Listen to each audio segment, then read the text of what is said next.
Gandang imi ang boses ng damdamin, tulong at kalingap ang laging unahin. Carla, nahusgahan ba si Carla na nagsumbong? Gaano ba katotoo ito? So pag-uusapan po natin sa video na ito. Pero bago natin simulan yan, huwag niyo pong kakalimutan mag-subscribe. Bal Santos Matubang, Kalinga Frab at Edna Vlogs. At ang inyong lingkod, Gandang Emmy. Sa mga hindi pa po nakapag-subscribe, please subscribe and please hit the notification bell para lagi po kayong updated sa aking mga ina-upload na mga reaction video. So alamin natin mga kalingap, ito ba ay may katotohanan? Ano ba yung magiging opinion natin about dito? Tara, pag-usapan po natin to mga kalingap. So eto na nga, no, mga kasukay, mga kalingap. Napanood natin ito sa naging live ng kapwa natin reactor, no? At ayan nga po, natapig dyan about dito kay Carla na mayroon daw isinumbong itong si Carla. Ito ba ay may katotohanan? So, eto nga, alam natin itong si Carla is talagang busy sa pag-aaral. At meron tayong, syempre, may nagsumbong doon na etong daw BFF ni Carla ay palaging pupunta sa apartment at kasama yung boyfriend. Ano kaya ang katotohanan dito mga kalingap? Totoo kaya ito? Yung nagsumbong, alam kaya niya? Nakita niya ba?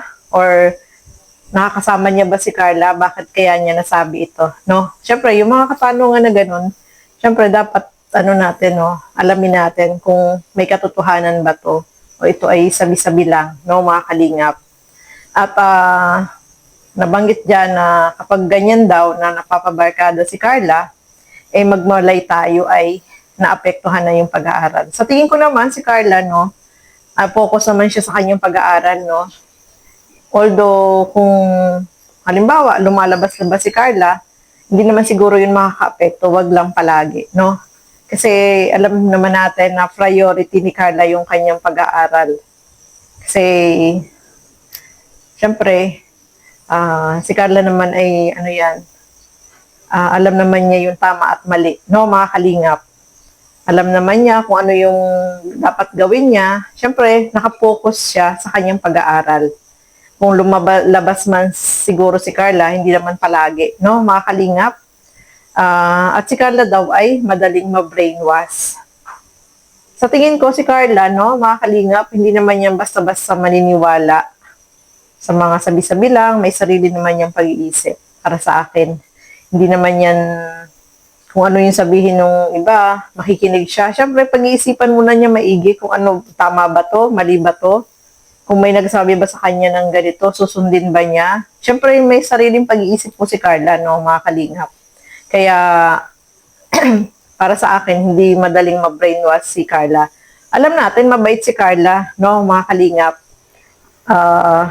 Kung halimbawa man na nakikita natin si Carla na kasi may nagda-doubt daw ito kay Papa Joms, di ba? Sabi niya, what if, di ba? Hindi naman ibig sabihin nun, nabibrainwash siya, no, mga kalingap. Kumbaga, hindi lang niya binibigay hindi siya masyado nag-expect, no? Hindi yung 100% yung expectation niya doon, no, mga kalingap. Pero alam natin na mahal ni Carla itong si Papa Joms, no, mga kalingap. At isa pa dito,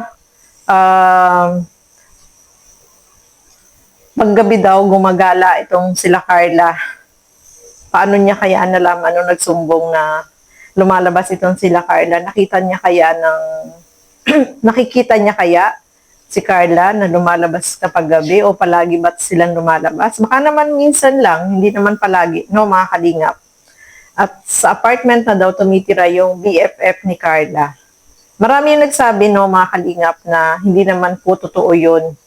Ang kasama lang ni Carla sa apartment ay walang iba kundi si Rose Ann. Silang dalawa lang na magpinsan ang nandoon sa apartment. Siguro kung pupunta man yung BFF ni Carla, hindi naman siguro palagi o baka paminsan-minsan lang. Siyempre kapag may mga kaibigan ka naman, hindi naman maiwasan minsan na bibisita. So, hindi naman natin pwedeng pagsabihan na huwag kang pumunta sa bahay, bawal, di ba? Hindi naman siguro ganun, no, mga kalingap. Kaya, siguro kung bumisita man yung kaibigan ni Carla, eh, hindi naman siguro palagi, no, mga kalingap.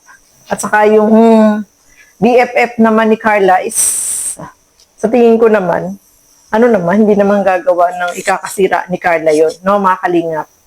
So, yun yung aking, ano doon, analyzation dun sa sumbong na yun, no, mga kalingap.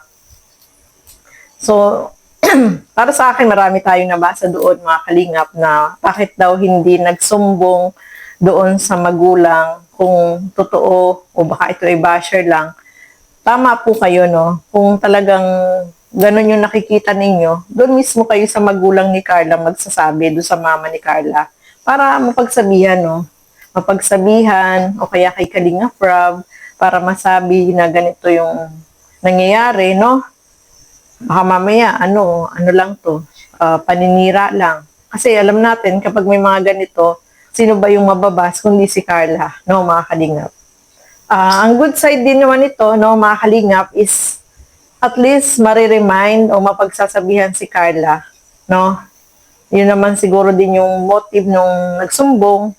Pero talagang iisipin naman ng iba, ay ganito pala si Carla, no? Ganito pala siya sa sa ang ginagawa niya. So pag-iisipan siya ng hindi maganda. So mas maganda kapag may mga ganyan sumbong, doon mismo sa nanay, wag na lang sigurong isabihin, lalo na especially sa live, no, mga kalingap. Kasi syempre, may tendency talaga na mababas kasi alam natin marami yung basher dyan na talagang kung ano-ano yung mga sinasabi na walang katotohanan, tapos makakarinig sila ng ganito. So, yung mga basher ay talagang ano na naman yan, no? Mambabas na naman yan. Si Carla naman yung ibabas nila. So, next time, no? Kapag mga ganito, siguro, is dapat doon sa magulang mismo sabihin para mapagsabihan si Carla at huwag mo nang ilabas kapag may mga ganitong comment or sumbong. At saka, kilalanin mo na siguro kung itong bang nagsusumbong ay talagang nandiyan sa daet, no? Nakakasama ba niya si Carla? Kilala niya ba totally si Carla? O baka sabi-sabi niya lang yan, no, mga kalingap. So, ayan po, no? Ano po yung masasabi ninyo about dito? Sa akin, ang pagkakakilala ko naman kay Carla is nakapokus naman siya sa kanyang pag-aaral. At kung siguro man may paglabas, kung lumalabas man, siguro hindi naman palagi. Hindi naman yan maiwasan paminsan-minsan, no, mga kalingap. So, ayan po, no, maraming salamat sa inyong walang sawang panonood at pagsuporta dito sa aking mga ginagawang reaction video. Supportahan po natin lahat ng mga Kalinga partners, Kalinga reactors, ang inyong lingkod, Gandang Emmy. Sa mga hindi pa po nakapag-subscribe, please subscribe and please hit the notification bell para lagi po kayong updated sa aking mga ina-upload na mga reaction video. So hanggang dito na lamang po muna. Keep safe everyone. Thank you for watching. Mabuhay po tayong lahat. Bye-bye!